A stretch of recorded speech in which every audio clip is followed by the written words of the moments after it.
join my two colleagues, the Honorable Sarah Korere and the Honorable Mangi Kinjuri, in expressing my disgust at these incessant acts of banditry and cattle or livestock theft in these areas.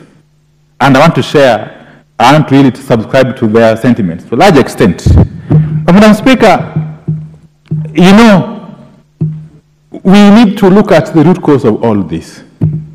I am not really privy to what goes on there in detail, but from my understanding of what I'm being told, this is no longer just a way of life, as we are being made to believe when we were young, that cattle theft or banditry is a way of life. No.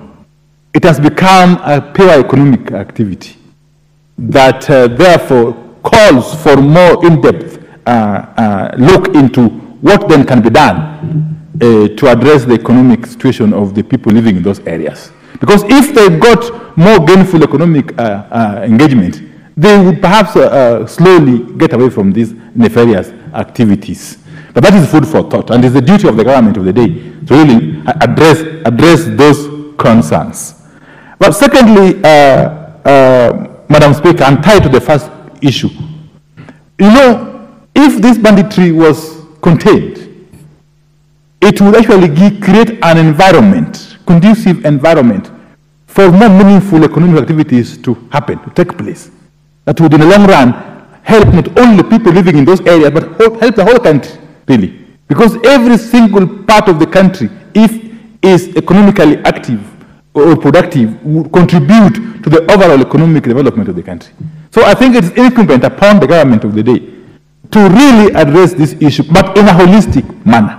What we have tended to see from time to time are knee-jerk reactions that seem not to be yielding fruits, Madam Speaker. Madam Speaker, let me also say this. I am not a security expert, not like my good friend, the Honorable Raso. But I am not too damp to see trends. Madam Speaker, in the recent past, and this is my own observation, as a country we have done very well. And I must commend the National Intelligence Service, the current leadership, National Intelligence Service. We have done so well in containing terrorism in this country. We have done very, very well in combating terrorism and terrorist acts in the recent past. And I attribute this in my own way to the National Intelligence Service, perhaps. But, Madam Speaker, the question that comes to my mind, therefore, is why can't we use the tactics we have been able to use in containing terrorism in the recent past in dealing with this menace? Is this menace too complex, yes, to be dealt with conclusively, Honorable Rasu? You may be telling me after this. Yes, okay? What is it that that this banditry entails that is so difficult, so complex for the government to deal with, really, and to the benefit of the country? So I think even as we debate this, and I really sympathize with my good friend, Honorable Sarah Korere, because I can imagine what she's going through. If her own life now is in danger, she's not even sure that she's safe anymore. And a leader who is elected by the people. So what is the situation, therefore, of the rest of the populace, the ordinary people in Laikipia, okay, and elsewhere? It's not just Laikipia. It's Laikipia, it's Samburu, it is everywhere. It's Baringo, okay? So I think this house should now move from just mere talk to more concrete action. Because if it is talking, we have talked enough. Ever since I joined the parliament in 2013 with you, Madam Speaker, we have had this talk.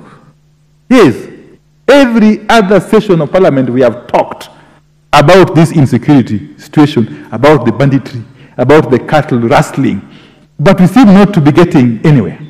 So I think it is now incumbent upon this house to now think outside the box and perhaps take extraordinary measures to deal with this clearly extraordinary situation.